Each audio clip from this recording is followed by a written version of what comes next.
2:30 ਵਜੇ ਅਦਾਲਤ ਸ਼ੁਰੂ ਹੋ ਜਾਂਦੀ ਹੈ, ਬੈਂਚ ਸੁਣਵਾਈ ਕਰ ਰਿਹਾ ਹੈ ਔਰ ਬੈਂਚ ਜਦੋਂ ਪੁੱਛਦਾ ਵੀ ਤੁਹਾਡੇ ਕੋਲ ਕਿੱਥੇ ਆ ਸਮਰਥਨ ਜਿਹੜਾ ਤੁਹਾਨੂੰ ਮਿਲ ਰਿਹਾ ਆ ਜੀ ਜਨਤਾ ਦਲ ਵਾਲਾ, ਉਹ ਕਿਤੇ ਨਹੀਂ ਹੈ।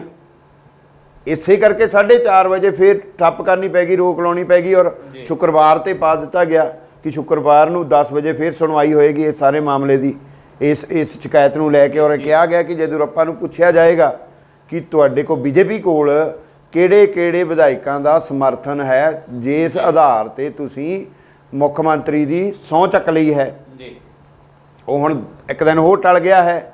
ਔਰ ਉਧਰੋਂ ਫਿਰ ਰਾਜਪਾਲ ਨੇ ਆਪਣੇ ਦੇਖੋ ਵੱਧ ਤੋਂ ਵੱਧ ਹਫ਼ਤੇ ਦੀ ਮੌਲਤ ਹੁੰਦੀ ਹੈ ਕਿ ਤੁਸੀਂ ਹਫ਼ਤੇ ਦੇ ਵਿੱਚ ਜੋ ਕਾਂਗਰਸ ਵੀ ਕਹਿ ਰਹੀ ਆ, ਉਹਨਾਂ ਨੇ ਸੁਪਰੀਮ ਕੋਰਟ ਨੂੰ ਸ਼ਿਕਾਇਤ ਵੀ ਕੀਤੀ ਹੈ, ਲਿਖ ਕੇ ਵੀ ਕੀਤੀ ਆ ਕਿ ਰਾਜਪਾਲ ਦੇ ਇਹਦੇ ਵਿੱਚ ਦਖਲ ਦਿੱਤਾ ਜਾਵੇ। ਹਾਲਾਂਕਿ ਸੁਪਰੀਮ ਕੋਰਟ ਨੇ ਕਹਿਤਾ ਕਿ ਉਹ ਰਾਜਪਾਲ ਦੇ ਕਿਸੇ ਵੀ ਫੈਸਲੇ 'ਚ ਦਖਲ ਨਹੀਂ ਦੇ ਸਕਦੇ, ਇਹ ਉਹਨਾਂ ਦਾ ਫੈਸਲਾ ਆ, ਉਹ ਕੌਨਸਟੀਟਿਊਸ਼ਨਲ ਦੇ ਤਰੀਕੇ ਦੇ ਉੱਤੇ ਹੀ ਸਾਰਾ ਕਾਰਜ ਕਰਨਗੇ, ਉਸ ਤਰੀਕੇ ਦਾ ਨਹੀਂ ਹੋ ਸਕਦਾ। ਹਾਲਾਂਕਿ ਹੈ ਧੱਕਾ ਹੀ, ਪਰ ਉਹਨਾਂ ਨੇ ਕਿੰਨਾ, ਉਹਨਾਂ ਨੇ 15 ਦਿਨ ਦਿੱਤੇ। ਉਧਰੋਂ ਕੁਮਾਰ ਸਵਾਮੀ ਹੋਰੀ ਕਹਿ ਰਹੇ ਨੇ ਕਿ ਜਿਹੜਾ ਹੁਣ ਮੁੱਲ ਪੈ ਗਿਆ, ਉਹ ਦੋਸ਼ ਲਾ ਰਹੇ ਨੇ ਕਿ ਹੁਣ ਜਿਹੜਾ ਮੁੱਲ ਪੈ ਗਿਆ ਉਹ 100 ਕਰੋੜ ਤੋਂ ਵੀ ਵੱਧ ਦਾ ਪੈ ਗਿਆ ਜੀ। ਇਹ ਵੀ ਫਨੀ ਹੈ ਜੀ। ਕੀ ਸਬੂਤ ਆ ਤੁਹਾਡੇ ਕੋਲ? ਕਿਹੜੀ ਰਿਕਾਰਡਿੰਗ ਹੈ ਤੁਹਾਡੇ ਕੋਲ? ਕੌਣ ਰਿਕਾਰਡਿੰਗ ਕਰ ਗਿਆ? ਕਿਹਨੇ ਰਿਕਾਰਡਿੰਗ ਕਰ ਲਈ?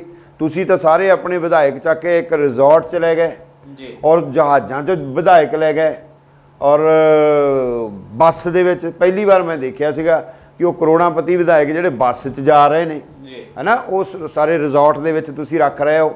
ਔਰ ਕਰਨਾਟਕਾ ਦਾ ਇਹ ਇਤਿਹਾਸ ਰਿਹਾ ਆ, ਬਹੁਤ ਪਿੱਛੇ ਵੀ ਤੁਹਾਨੂੰ ਕਈ ਵਾਰ ਇਹਨਾਂ ਚੋਣਾਂ ਦੇ ਦੌਰਾਨ ਇਸ ਤਰੀਕੇ ਦਾ ਜੇ ਕਿਤੇ ਮਾੜਾ ਮੋਟਾ ਮਸਲਾ ਆਉਂਦਾ ਸੀ ਜਾਂ ਰਾਜ ਸਭਾ ਦੀ ਮੈਂਬਰੀ ਦਾ ਆਇਆ, ਕਈ ਮਸਲਾ ਆਇਆ ਤਾਂ ਇਹ ਸਾਰੇ ਦੇ ਸਾਰੇ ਰਿਜ਼ੋਰਟਾਂ 'ਚ ਜਾਂਦੇ ਨੇ, ਬਹੁਤ ਵਧੀਆ ਰਿਜ਼ੋਰਟਾਂ ਦੇ ਵਿੱਚ।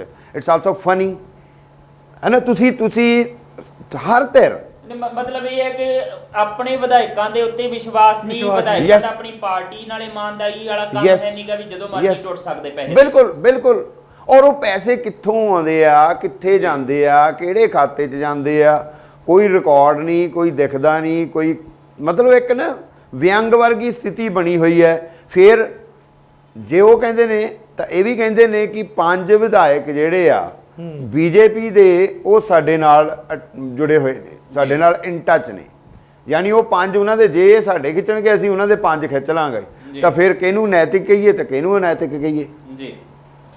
ਤੁਸੀਂ ਵੀ ਉਸੇ ਹੀ ਰਾਜਨੀਤੀ ਦੀ ਖੇਡ ਰਹੇ ਹੋ ਨਾ, ਫਿਰ ਦੂਸਰੇ ਨੂੰ ਨੈਤਿਕਤਾ ਦਾ ਪਾਠ ਬਣਾਉਣ ਦਾ ਤਾਂ ਕੋਈ ਬਣਦੀ ਨਹੀਂ ਹੈ। ਦੋਨੋਂ ਇਸ ਮਾਮਲੇ 'ਚ ਦੋਨੋਂ ਨੰਗੇ ਆ, ਸਿੱਧੇ ਤੌਰ ਤੇ ਕਿਹਾ ਜਾ ਸਕਦਾ। ਪਰ ਜਦੋਂ ਇਸ ਤਰੀਕੇ ਨਾਲ ਨੈਤਿਕਤਾ ਦੀ ਗੱਲ ਕਰਦੇ ਆ, ਨੈਤਿਕਤਾ ਦੀ ਜਦੋਂ ਭਾਰਤੀ ਜਨਤਾ ਪਾਰਟੀ ਇਸ ਤਰੀਕੇ ਨਾਲ ਗੱਲ ਕਰਦੀ ਹੈ ਤੇ ਮੈਨੂੰ ਲੱਗਦਾ ਕਿ ਕਾਂਗਰਸ ਦਾ ਤਾਂ ਸਮਾਂ ਜਿਹੜਾ ਨਿਕਲ ਚੁੱਕਾ ਹੈ, ਕਾਫੀ ਪੁਰਾਣਾ ਹੋ ਗਿਆ। ਤਾਜ਼ਾ ਉਦਾਹਰਨਾਂ ਬੀਜੇਪੀ ਦੀ ਨੈਤਿਕਤਾ ਦੀਆਂ ਸਾਹਮਣੇ ਆਉਂਦੀਆਂ, ਜੋ ਕੁਝ ਉਹਨਾਂ ਨੇ ਗੋਆ 'ਚ ਕੀਤਾ, ਜੋ ਕੁਝ ਉਹਨਾਂ ਨੇ ਮੇਘਾਲਿਆ ਦੇ ਵਿੱਚ ਕੀਤਾ ਜਾਂ ਮਣੀਪੁਰ ਦੇ ਵਿੱਚ ਕੀਤਾ ਸੀਗਾ, ਉਹ ਨੈਤਿਕਤਾ ਦੀ ਦੁਹਾਈ ਜਿਹੜੀ ਆ ਉਹ ਰੋ ਕੇ ਪਾਉਂਦੀਆਂ ਪਈਆਂ ਨੇ, ਜੋ ਕੁਝ ਬੀਜੇਪੀ ਦੇ ਨਾਮ ਲੱਗਦਾ ਪਿਆ। ਇਹਨਾਂ ਪਰਿਸਥਿਤੀਆਂ ਦੇ ਵਿੱਚ ਜਿਹੜਾ ਉਹ ਇਹ ਟਵੀਟ ਵੀ ਹੋ ਰਹੇ ਆ। ਪਰ ਹੁਣ ਸਮੱਸਿਆ ਆਨੰਦ ਜੀ ਇਹ ਆ ਕਿ ਜੇ ਦੁਰੱਪਾ ਹੋਣੀ ਜੇ 4 ਵਿਧਾਇਕਾਂ ਨੂੰ ਉਹਨਾਂ ਨੂੰ ਕਿਨਾਰੇ ਤੇ ਵੀ ਕਰ ਦਿੱਤਾ ਜਾਵੇ ਵੀ ਭਾਈ ਉਹ ਕਾਂਗਰਸ ਦੇ ਟੁੱਟ ਗਿਆ, ਤਾਂ ਵੀ ਦੇਖਦੇ ਹਾਂ ਅਸੀਂ ਬੀਜੇਪੀ ਦੇ ਕੋਲ ਪੂਰਨ ਬਹੁਮਤ ਨਹੀਂ ਬਣਦਾ, ਉਹਦੀਆਂ ਸੀਟਾਂ ਨਹੀਂ ਬਣਦੀਆਂ। ਤੇ ਹੁਣ ਕੱਲ ਜਦੋਂ ਬਹੁਮਤ ਨਹੀਂ ਰਹੇਗਾ ਬੀਜੇਪੀ ਦੇ ਕੋਲ ਤੇ ਫਿਰ ਉਹਨਾਂ ਪਰਿਸਥਿਤੀਆਂ ਦੇ ਵਿੱਚ ਮੇਰਾ ਖਿਆਲ ਹੈ ਕਿ 104 ਸੀਟਾਂ ਦੇ ਨਾਲ ਜਿਹੜੀ ਹੇਠੀ ਹੋਣੀ ਸੀ, ਸਰਕਾਰ ਨਹੀਂ ਬਣਨੀ ਸੀ, ਉਹ ਘੱਟ ਹੋਣੀ ਸੀ, ਹੁਣ ਜ਼ਿਆਦਾ ਹੋ ਜਾਣੀ ਹੈ ਜੇ ਨਹੀਂ ਬਣਦੀ ਸਰਕਾਰ। ਜਸਵੀਰ 2-3 ਨੁਕਤੇ ਨੇ। ਪਹਿਲਾਂ ਤੇ ਜਦੋਂ ਬੀਜੇਪੀ ਕਾਂਗਰਸ ਤੇ ਇਲਜ਼ਾਮ ਲਗਾਉਂਦੀ ਹੈ ਬਈ ਇਹ ਅਨੈਤਿਕ ਆ, ਤਾਂ ਅਸੀਂ ਪੰਜਾਬ ਦੇਖਦੇ ਹਾਂ, ਪੰਜਾਬ ਦੇ ਵਿੱਚ ਅਕਾਲੀ ਬੀਜੇਪੀ ਦਾ ਜਿਹੜਾ ਗੱਠਜੋੜ ਪੂਰੀ ਤਰ੍ਹਾਂ ਨੈਤਿਕ ਆ, ਉਹਨਾਂ ਦੇ ਜਿਹੜੇ ਵਿਚਾਰਧਾਰਾ ਬਿਲਕੁਲ ਵੱਖਰੀ ਹੈ।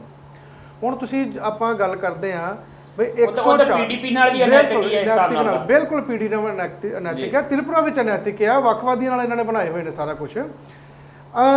104 ਉਹਨਾਂ ਨੂੰ 8 ਵਿਧਾਇਕ ਚਾਹੀਦੇ ਨੇ ਔਰ ਰਾਜਪਾਲ ਉਹਨਾਂ ਦਾ ਆਪਣਾ ਆ।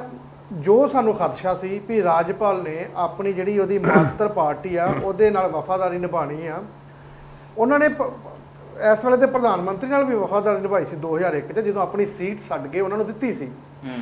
ਔਰ ਇਹ ਜੋ ਗੈਸ ਸਨ, ਜੋ ਕਿਆਫੇ ਸਨ, ਉਹ ਬਿਲਕੁਲ ਸਹੀ ਨਿਕਲੇ, ਉਹਨਾਂ ਨੇ ਪੂਰੀ ਵਫਾਦਾਰੀ ਨਿਭਾਈ ਔਰ 1 ਹਫ਼ਤੇ ਦੀ ਜਗ੍ਹਾ 15 ਦਿਨ ਦੇ ਦਿੱਤੇ ਵੀ ਉਹਨਾਂ ਨੂੰ ਖੁੱਲ੍ਹਾ ਦੇ ਮੌਕਾ ਮਿਲ ਜਾਏਗਾ ਖਰੀਦੋ ਫਰੋਖਤ ਲਈ ਜੀ। ਇਹ ਤੋਂ ਇੱਕ ਚੀਜ਼ ਤੇ ਜਸਵੀਰ ਬਿਲਕੁਲ ਜਿਹੜੀ ਹੈ ਨਾ ਉਹ ਸਾਫ਼ ਚਿੱਟੇ ਦਿਨ ਵਰਗੀ ਸਾਬਿਤ ਹੋ ਗਈ ਆ ਭਈ ਭਾਰਤ ਦੇ ਵਿੱਚ ਜਿਹੜੀ ਸਿਆਸੀ ਪਾਰਟੀਆਂ ਨੇ ਔਰ ਜਿਹੜੇ ਉਹਦੇ ਸਿਆਸੀ ਬੰਦੇ ਨੇ, ਲੀਡਰ ਜਿਹਨੂੰ ਆਪਾਂ ਕਹਿ ਦਿੰਦੇ ਆ, ਇਹਨਾਂ ਦਾ ਕਿਰਦਾਰ ਜਿਹੜਾ ਹਮੇਸ਼ਾ ਸ਼ੱਕ ਦੀ ਸੂਈ ਦੇ ਹੇਠਾਂ ਆ। ਇਹ ਵਿਕ ਵੀ ਸਕਦੇ ਨੇ, ਇਹ ਖਰੀਦੋ ਫਰੋਖਤ ਵੀ ਕਰਦੇ ਨੇ, ਔਰ ਇਹਨਾਂ ਦਾ ਨੈਤਿਕਤਾ, ਇਹਨਾਂ ਦੀ ਕਹਿਣੀ ਤੇ ਕਰਨੀ ਵਿੱਚ ਜ਼ਮੀਨ ਅਸਮਾਨ ਦਾ ਫਰਕ ਆ। ਇਹਨਾਂ ਨੂੰ ਦੇਸ਼ ਨਹੀਂ ਚਾਹੀਦਾ, ਇਹਨਾਂ ਨੂੰ ਆਪਣੇ ਹਲਕੇ ਦੇ ਲੋਕ ਨਹੀਂ ਚਾਹੀਦੇ। ਇਹੋ ਹੀ ਕਾਰਨ ਆ ਵੀ ਕਾਂਗਰਸ ਵਾਲੇ ਔਰ JDS ਵਾਲੇ ਉਹ ਆਪੋ ਆਪਣੇ ਵਿਧਾਇਕਾਂ ਨੂੰ ਲੁਕਾਉਂਦੇ ਫਿਰ ਰਹੇ ਨੇ, ਕਿਉਂਕਿ ਲੁਕਾ ਰਹੇ ਨੇ। ਔਰ ਜਿਹੜੇ 15 ਦਿਨ ਦਿੱਤੇ ਨਾ ਜਸਵੀਰ, ਇਹਨਾਂ ਨੇ ਬੜੇ ਵੱਡੇ ਪੱਧਰ ਤੇ ਇਹਨਾਂ ਨੂੰ ਯਕੀਨ ਆ, BJP ਨੂੰ ਯਕੀਨ ਆ, ਕਿਉਂਕਿ ਇਹਨਾਂ ਕੋਲ ਅੰਨਾ ਪੈਸਾ ਆ। ਭਾਰਤ ਦੀ ਸਭ ਤੋਂ ਅਮੀਰ ਪਾਰਟੀ ਬਣ ਕੇ ਇਸ ਵੇਲੇ ਉੱਭਰੀ ਹੈ ਪਿਛਲੇ 2014 ਤੋਂ ਲੈ ਕੇ। ਇਹਨਾਂ ਕੋਲ ਅੰਨਾ ਪੈਸਾ ਆ। ਔਰ ਇੱਕ ਨਾ BJP ਦੇ ਬੰਦੇ ਅਕਸਰ ਹੀ ਕਹਿੰਦੇ ਹੁੰਦੇ ਵੀ ਹਰ ਇੱਕ ਚੀਜ਼ ਵਿਕਦੀ ਹੈ, ਰਾਸ਼ਟਰਵਾਦ ਦਾ ਵੀ ਗੱਲ ਕਰਦੇ ਨੇ ਔਰ ਕਹਿੰਦੇ ਹਰ ਇੱਕ ਚੀਜ਼ ਵਿਕਦੀ ਵੀ ਆ। ਔਰ ਇਹਨਾਂ ਨੇ ਖਰੀਦੋ ਫਰੋਖਤ ਕਰਨੀ ਹੈ ਔਰ ਕੋਈ ਪਤਾ ਨਹੀਂ, ਇੱਕ ਅਨਸਰਟਨਟੀ ਹੈ। ਜਿਸ ਤਰ੍ਹਾਂ ਚਾਹੀਦਾ ਤੇ ਇਹ ਸੀ ਕਿ JDS ਕਾਂਗਰਸ ਨੂੰ ਸਰਕਾਰ ਲਈ ਸੱਦਾ ਦਿੱਤਾ ਜਾਂਦਾ, ਪਰ ਦਿੱਤਾ ਉਹਨੂੰ। ਚਾਹੀਦਾ ਤਾਂ ਇਹ ਸੀ 7 ਦਿਨ ਦਿੱਤੇ ਜਾਂਦੇ, ਦਿੱਤੇ 15। ਇਸੇ ਤਰੀਕੇ ਨਾਲ ਬੜਾ ਕੁਝ ਹੋ ਸਕਦਾ ਹੈ। ਇਹ ਸਾਰੀ ਸਿਚੁਏਸ਼ਨ ਦਾ ਜਸਵੀਰ ਮੈਨੂੰ ਆਪਣੇ ਬਚਪਨ ਦੀਆਂ ਗੱਲਾਂ ਯਾਦ ਆਉਂਦੀਆਂ। ਅਸੀਂ ਛੋਟੇ ਹੁੰਦੇ ਜਦੋਂ ਰਾਮਲੀਲਾ ਖੇਡਦੇ ਸੀ ਨਾ, ਤੇ ਪੈਸੇ ਪਾ ਕੇ ਦੋਸਤ ਮਿੱਤਰਾਂ ਨੇ ਤੇ ਸਾਨੂੰ ਉਹ ਬਾਗ ਬਣਾਉਂਦੇ ਸੀ ਜੀ। ਬਾਗ ਬਣਾਉਣਾ, ਉਹ 'ਚ ਸੇਬ ਕੇਲੇ ਆਪਣੀ 10-15 ਪੈਸੇ ਪਾ ਕੇ ਬਾਗ ਬਣਾਉਣਾ, ਤੇ ਹਨੂੰਮਾਨ ਨੇ ਬਾਗ ਉਜਾੜਨਾ। ਤੇ ਜਦੋਂ ਹਨੂੰਮਾਨ ਦਾ ਬਾਗ ਉਜਾੜਦਾ ਹੁੰਦਾ ਸੀ ਤੇ ਸਾਰੇ ਆਪਣਾ ਕਿਰਦਾਰ ਭੁੱਲ ਜਾਂਦੇ ਸੀ ਵੀ ਕਿਹਦਾ ਕੀ ਕਿਰਦਾਰ ਆ। ਉਹ ਕੋਈ ਅੰਗੂਰਾਂ ਦੇ ਗੁੱਛੇ ਨੂੰ ਪੈਂਦਾ ਸੀ, ਉਹ ਕੇਲਿਆਂ ਦੇ ਨੂੰ, ਕੋਈ ਸੇਬ ਦੇ ਨੂੰ। ਉਹ ਕਿਸੇ ਨੇ ਕੀ ਕਰਨਾ, ਅੰਗੂਰਾਂ ਦਾ ਗੁੱਛਾ ਚੁੱਲ੍ਹੇ 'ਚ ਲਗਾ ਦੇਣਾ, ਕਿਸੇ ਨੇ ਤੰਦੂਰ 'ਚ ਸੁੱਟ ਦੇਣਾ ਵੀ ਸਵੇਰੇ। ਉਹ ਹੁਣ ਜਿਹੜੀ ਉਹ ਜਿਹੜੀ ਹੈ ਨਾ, ਮੈਂ ਦੇਖ ਰਿਹਾ ਸੀ ਵੀ ਉਹ ਹੁਣ ਇਸ ਵੇਲੇ ਭਾਰਤ ਦੀ ਸਿਆਸਤ ਦੇ ਵਿੱਚ ਉਹ ਗੱਲ ਹੋ ਰਹੀ ਆ, ਆਪੋ ਧਾਪੀ ਪੈ ਰਹੀ ਆ। ਔਰ ਆਮ ਬੰਦਾ ਜਿਹੜਾ ਬਾਗ ਉੱਜੜ ਗਿਆ ਤੇ ਹੁਣ ਆਪੋ ਆਪਣੇ ਫਲ ਲੱਭਣ ਦੀ ਕੋਸ਼ਿਸ਼ ਕਰ ਰਹੀਆਂ ਸਿਆਸੀ ਪਾਰਟੀਆਂ। ਮੈਂ ਜਦੋਂ ਇਹ ਗਵਰਨਰ ਹੋਰਾਂ ਦੀ ਭੂਮਿਕਾ ਦੀ ਗੱਲ ਕਰਦਾ, ਇਸ ਸਾਰੇ ਮਾਮਲੇ ਦੇ ਵਿੱਚ ਬਹੁਤ ਸਾਰੇ ਸਵਾਲ ਉੱਠ ਰਹੇ ਕਿ ਇਹ ਵੀ ਸੱਚ ਹੈ ਕਿ ਜਦੋਂ ਯਦੂਰੱਪਾ ਹੋਰੀ ਗਵਰਨਰ ਨੂੰ ਮਿਲ ਕੇ ਬਾਹਰ ਨਿਕਲਦੇ ਆ ਤੇ ਉਹ ਕਹਿੰਦੇ ਕਿ ਮੈਨੂੰ ਉਮੀਦ ਹੈ ਤੇ ਜੇ ਇੱਕ ਹਫ਼ਤੇ ਦਾ ਵਕਤ ਵੀ ਮੈਨੂੰ ਦੇ ਦਿੰਦੇ ਆ ਤੇ ਮੈਂ ਆਪਣਾ ਬਹੁਮਤ ਸਾਬਤ ਕਰ ਦਾਂਗਾ ਫਲੋਰ ਆਫ ਦਾ ਹਾਊਸ ਦੇ ਵਿੱਚ। ਪਰ ਉਸ ਤੋਂ ਬਾਅਦ ਪਤਾ ਨਹੀਂ ਕਿੱਥੋਂ ਆਰਡਰ ਆਉਂਦਾ, 7 ਦਿਨ ਕੀ ਆ 15 ਦਿਨ ਮਿਲ ਜਾਂਦੇ ਆ। ਡਬਲ ਜਿਹੜੀ ਆ ਉਹਨਾਂ ਨੂੰ ਬੋਨਾਂਜ਼ਾ ਜਿਹੜਾ ਆ ਉਹ ਮਿਲ ਜਾਂਦਾ ਹੈ ਯਦੂਰੱਪਾ ਹੋਰਾਂ ਨੂੰ ਸਰਕਾਰ ਬਣਾਉਣ ਦੇ ਲਈ। ਔਰ ਇੱਕ ਆਰਟੀਕਲ ਮੈਂ ਪੜ੍ਹ ਰਿਹਾ ਸੀਗਾ ਕਿ ਜਦੋਂ ਸੰਵਿਧਾਨ ਦਾ ਨਿਰਮਾਣ ਚੱਲ ਰਿਹਾ ਸੀਗਾ ਤੇ ਇਹਦੇ ਵਿੱਚ ਇੱਕ ਗਵਰਨਰ ਲਗਾਉਣ ਵਾਲੀ ਸ਼ਰਤ ਜਿਹੜੀ ਆ, ਮੱਧ ਜਿਹੜੀ ਆ ਉਹ ਰੱਖੀ ਗਈ ਸੀ। ਤੇ ਉਹਦੇ ਵਿੱਚ ਪੰਡਿਤ ਜਵਾਹਰ ਲਾਲ ਨਹਿਰੂ ਹੋਰੀ ਇਸ ਗੱਲ ਲਈ ਰਾਜ਼ੀ ਨਹੀਂ ਸੀਗੇ ਕਿ ਕਿਸੇ ਸਿਆਸੀ ਵਿਅਕਤੀ ਨੂੰ ਜਿਹੜਾ ਆ ਉਹ ਰਾਜਪਾਲ ਲਾਇਆ ਜਾਵੇ, ਜਦਕਿ ਸਰਦਾਰ ਵੱਲਭ ਭਾਈ ਪਟੇਲ ਜਿਹੜੇ ਸੀਗੇ ਉਹ ਕਹਿੰਦੇ ਨਹੀਂ, ਸਿਆਸੀ ਬੰਦੇ ਨੂੰ ਹੀ ਲਗਾਇਆ ਜਾਣਾ ਚਾਹੀਦਾ ਆ ਇਸ ਅਹੁਦੇ ਦੇ ਉੱਤੇ।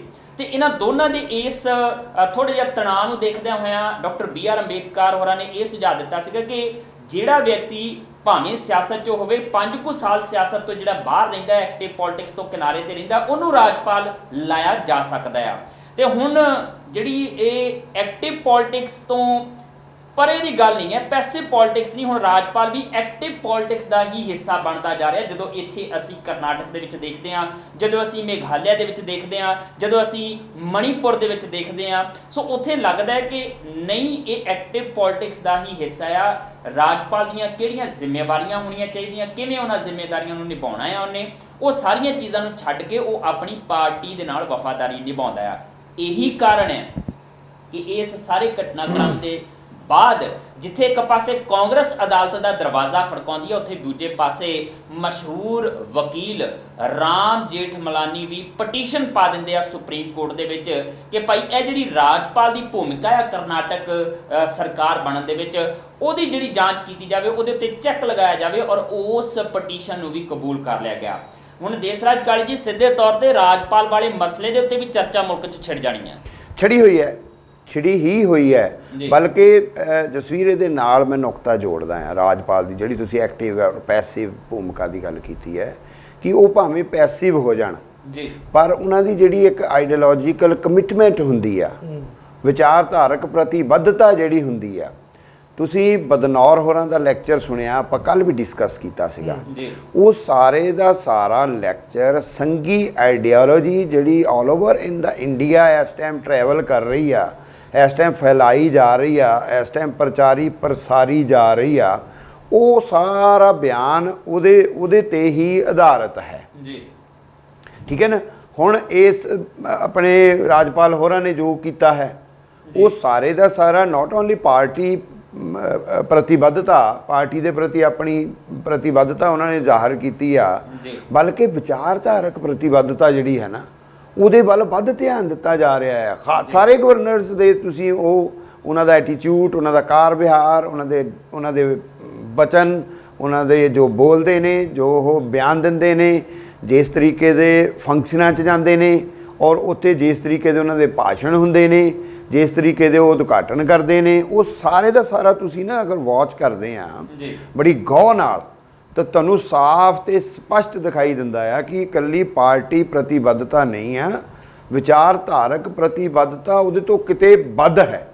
ਸੋ ਇਹ ਡਿਬੇਟ 'ਚ ਹੈ, ਆਲਰੇਡੀ ਡਿਸਕੋਰਸ 'ਚ ਨੇ ਇਹ ਸਾਰੇ ਦੇ ਸਾਰੇ ਨੁਕਤੇ ਜਿਹੜੇ ਗਵਰਨਰ ਨੂੰ ਲੈ ਕੇ। ਕਰਨਾਟਕਾ ਵਾਲੇ ਮਾਮਲੇ ਦੇ ਵਿੱਚ ਗਵਰਨਰ ਦਾ ਉਹਨਾਂ ਨੂੰ 15 ਦਿਨ ਦੇ ਦੇਣਾ ਖੈਰ, ਔਰ ਉਸ ਤੋਂ ਵੀ ਪਹਿਲਾਂ ਯੇਦੂਰੱਪਾ ਤੋਂ ਪਹਿਲਾਂ ਬੀਜੇਪੀ ਦੇ ਇੱਕ ਲੀਡਰ ਨੇ ਬਿਆਨ ਦਿੱਤਾ ਪ੍ਰੈਸ ਨੂੰ, ਇੰਨਾ ਕੌਨਫੀਡੈਂਸ ਉਸ ਨੂੰ, ਕਹਿੰਦਾ ਕਿ ਮਿਲੇਗਾ ਹੀ ਮਿਲੇਗਾ, ਸਾਨੂੰ ਹੀ ਮਿਲੇਗਾ ਇਹ ਅਧਿਕਾਰ ਕਿ ਤੁਸੀਂ ਕੱਲ ਸਵੇਰੇ, ਔਰ ਉਹ ਦਾਅਵੇ ਨਾਲ ਕਹਿ ਰਿਹਾ, ਅਜੇ ਉਹ ਮਿਲਣ ਵੀ ਨਹੀਂ ਗਿਆ, ਦਾਅਵੇ ਨਾਲ ਕਹਿ ਰਿਹਾ ਕਿ ਭਾਈ ਯੇਦੂਰੱਪਾ ਕੱਲ ਨੂੰ ਸੀਐਮ ਦੀ ਸਹੁੰ ਚੱਕਣਗੇ 9-9:30 ਦੇ ਵਿਚਕਾਰ, ਔਰ ਰਾਜ ਭਵਨ ਦੇ ਉੱਤੇ ਪੂਰੇ ਦਾ ਪੂਰਾ ਕਿੰਨਾ ਗਲਵਾ ਹੋਏਗਾ ਉਹਨਾਂ ਦਾ। ਪਹਿਲਾਂ ਤੋਂ ਹੀ ਇਹ ਸਾਰਾ ਕੁਝ ਜਿਹੜਾ ਉਹ ਕੀਤਾ ਗਿਆ ਦੱਸਿਆ ਜਾ ਸਕਦਾ ਹੈ। ਰਾਮ ਜੇਠਮਲਾਨੀ ਹੋਰਾਂ ਵੱਲੋਂ ਜਿਹੜੀ ਪਟੀਸ਼ਨ ਪਾਈ ਗਈ ਆ ਉਹਦੀ ਵੀ ਇੱਕ ਸਪੈਸ਼ਲ 3 ਜੱਜਾਂ ਦੀ ਬੈਂਚ ਜਿਹੜੀ ਆ ਉਹ ਸੁਣਵਾਈ ਕਰੇਗੀ। ਦੂਜੇ ਪਾਸੇ ਕੱਲ 10:30 ਵਜੇ ਦੇ ਕਰੀਬ ਜਿਹੜਾ ਇਸ ਮਾਮਲੇ ਦੀ ਸੁਪਰੀਮ ਕੋਰਟ ਦੇ ਵਿੱਚ ਵੀ ਸੁਣਵਾਈ ਚੱਲੇਗੀ। ਫਿਰ ਯੇਦੂਰੱਪਾ ਦਾ ਮੁੱਖ ਮੰਤਰੀ ਬਣਿਆ ਰਹਿਣਾ ਜਾਂ ਨਾ ਬਣਿਆ ਰਹਿਣਾ ਉਸ ਫੈਸਲੇ ਦੇ ਉੱਤੇ ਵੀ ਨਿਰਭਰ ਕਰਦਾ ਨਜ਼ਰ ਆਏਗਾ। ਔਰ ਇਹਨਾਂ ਪਰਿਸਥਿਤੀਆਂ ਦੇ ਵਿੱਚ ਜਿਸ ਤਰੀਕੇ ਨਾਲ ਕਾਂਗਰਸ ਤੇ ਜੇਡੀਐਸ ਆਪਣੇ ਵਿਧਾਇਕਾਂ ਨੂੰ ਲਕੋ ਕੇ ਰੱਖ ਰਹੀ ਹੈ ਕੋਕੋ ਦੇ ਬੱਚਿਆਂ ਵਾਂਗ, ਉਹ ਵੀ ਕਾਫੀ ਹਾਸੋਹੀਣੀ ਪਰਿਸਥਿਤੀ ਪੈਦਾ ਕਰ ਰਿਹਾ ਕਿ ਭਾਈ ਕੀ ਆਪਣੇ ਵਿਧਾਇਕਾਂ ਤੇ ਵਿਸ਼ਵਾਸ ਹੈ ਨਹੀਂ ਜਾਂ ਵਿਧਾਇਕਾਂ ਨੂੰ ਆਪਣੀ ਪਾਰਟੀ ਦੇ ਨਾਲ ਵਫਾਦਾਰੀ ਨਹੀਂ ਹੈ ਜਿਹੜਾ ਟੁੱਟ ਕੇ ਜਾ ਰਿਹਾ। ਔਰ ਜੇ ਭਾਰਤੀ ਜਨਤਾ ਪਾਰਟੀ ਤੋੜਦੀ ਵੀ ਹੈ ਤਾਂ ਫਿਰ ਉਪ ਚੋਣਾਂ ਦੀ ਪਰਿਸਥਿਤੀ ਜਿਹੜੀ ਆ ਉਹ ਬਣਦੀ ਸਾਫ਼ ਤੌਰ ਤੇ ਨਜ਼ਰ ਆਏਗੀ। ਔਰ ਇਹਨਾਂ ਉਪ ਚੋਣਾਂ ਦਾ ਖਰਚਾ ਜਿਹੜਾ ਆ ਉਹ ਸਰਕਾਰੀ ਖਜ਼ਾਨੇ ਤੇ ਪਏਗਾ, ਲੋਕਾਂ ਦੇ ਉੱਤੇ ਪਏਗਾ, ਤੇ ਇਸ ਜਿਹੜੀ ਸਰਕਾਰੀ ਖਜ਼ਾਨੇ ਦੀ ਲੁੱਟ ਦਾ ਠੀਕਰਾ ਫਿਰ ਕਿਹਦੇ ਸਿਰ ਭੰਨਿਆ ਜਾਏਗਾ? ਕਿ ਭਾਰਤੀ ਜਨਤਾ ਪਾਰਟੀ ਦੇ ਸਿਰ ਨਹੀਂ ਭੰਨਿਆ ਜਾਏਗਾ ਕਿ ਭਾਰਤੀ ਜਨਤਾ ਪਾਰਟੀ ਨੇ ਪਰਿਸਥਿਤੀਆਂ ਇਹੋ ਜਿਹੀਆਂ ਪੈਦਾ ਕੀਤੀਆਂ ਜਦ ਇੱਕ ਸਰਕਾਰ ਬਣਦੀ ਪਈ ਹੈ ਤੇ ਆਪਣੀ ਧੱਕੇ ਨਾਲ ਸਰਕਾਰ ਬਣਾਉਣ ਦੀ ਕਵਾਇਦ ਕਰਦਿਆਂ ਹੋਇਆਂ ਉਪ ਚੋਣਾਂ ਦੇ ਲਈ ਪਰਿਸਥਿਤੀਆਂ ਪੈਦਾ ਕਰ ਦਿੱਤੀਆਂ। ਤੇ ਹੁਣ ਸੁਪਰੀਮ ਕੋਰਟ ਇਸ ਮਾਮਲੇ ਦੇ ਵਿੱਚ ਕਿਹੋ ਜਿਹਾ ਕੋਈ ਫੈਸਲਾ ਸੁਣਾਉਂਦੀ ਹੈ ਜਾਂ ਫਿਰ ਰਾਮ ਜੇਠਮਲਾਨੀ ਦੀ ਜਿਹੜੀ ਪਟੀਸ਼ਨ ਆ ਉਹਦੇ ਉੱਤੇ ਸੁਣਵਾਈ ਹੁੰਦਿਆਂ ਰਾਜਪਾਲ ਜਿਹੜੇ ਨੇ ਉਹਨਾਂ ਦੀ ਭੂਮਿਕਾ ਦੇ ਉੱਤੇ ਕਿਹੋ ਜਿਹਾ ਕੋਈ ਫੈਸਲਾ ਆਉਂਦਾ ਹੈ, ਕਿਹੋ ਜਿਹੀ ਕੋਈ ਟਿੱਪਣੀ ਆਉਂਦੀ ਹੈ। ਉਹਨੇ ਆਉਣ ਵਾਲੇ ਸਮੇਂ ਦੀ ਸਿਆਸਤ ਨੂੰ ਕਈ ਤਰ੍ਹਾਂ ਦੇ ਮਾਰਗਦਰਸ਼ਨ ਦੇਣੇ ਨੇ, ਕਿਉਂਕਿ ਇਹ ਪਹਿਲੀ ਦਫਾ ਹੋਇਆ ਇਹ ਫਿਲਹਾਲ ਮੇਘਾਲਿਆ ਜਾਂ ਫਿਰ ਮਣੀਪੁਰ ਜਾਂ ਫਿਰ ਗੋਆ ਦੇ ਵਿੱਚ ਜੋ ਕੁਝ ਇੰਚ ਦਾ ਹੀ ਵਾਪਰਿਆ ਸੀਗਾ, ਉਹਦੇ ਤੋਂ ਬਾਅਦ ਕਰਨਾਟਕ ਦੇ ਵਿੱਚ ਜਿਹੜਾ ਮਾਮਲਾ ਸਿੱਧੇ ਤੌਰ ਤੇ ਅਦਾਲਤ ਵੱਲ ਨੂੰ ਗਿਆ। ਹੁਣ ਅਦਾਲਤ ਕੀ ਫੈਸਲਾ ਸੁਣਾਉਂਦੀ ਹੈ ਤੇ ਉਹਦੇ ਬਾਅਦ ਬੀਜੇਪੀ ਦੇ ਮੁੱਖ ਮੰਤਰੀ ਨੂੰ ਆਪਣੇ ਅਹੁਦੇ ਦੇ ਉੱਤੇ ਬਣੇ ਰਹਿਣ ਦਾ ਮੌਕਾ ਮਿਲਦਾ ਹੈ ਜਾਂ ਫਿਰ ਕਹਿ ਸਕਦੇ ਹਾਂ ਬੜੇ ਬੇਆਬਰੂ ਹੋ ਕੇ ਲੌਟੇ ਤੇਰੇ ਕੂਚੇ ਸੇ, ਉਹ ਵਾਲਾ ਹਾਲ ਜਿਹੜਾ ਯੇਦੂਰੱਪਾ ਹੋਰਾਂ ਨੂੰ ਦੇਖਣਾ ਪੈਂਦਾ ਆ, ਸਾਹਮਣਾ ਕਰਨਾ ਪੈਂਦਾ ਉਹਦਾ। ਫਿਲਹਾਲ ਆਪਾਂ ਛੋਟੀ ਜਿਹੀ ਬ੍ਰੇਕ ਲੈ ਲੈਣੀ, ਇੱਥੇ ਬ੍ਰੇਕ ਤੋਂ ਬਾਅਦ ਫਿਰ ਤੁਹਾਡੇ ਰੂਬਰੂ ਹੁੰਦੇ ਆ। ਦੇਖਦੇ ਰਹੋ ਚੱਕ ਦੇ ਟੀਵੀ।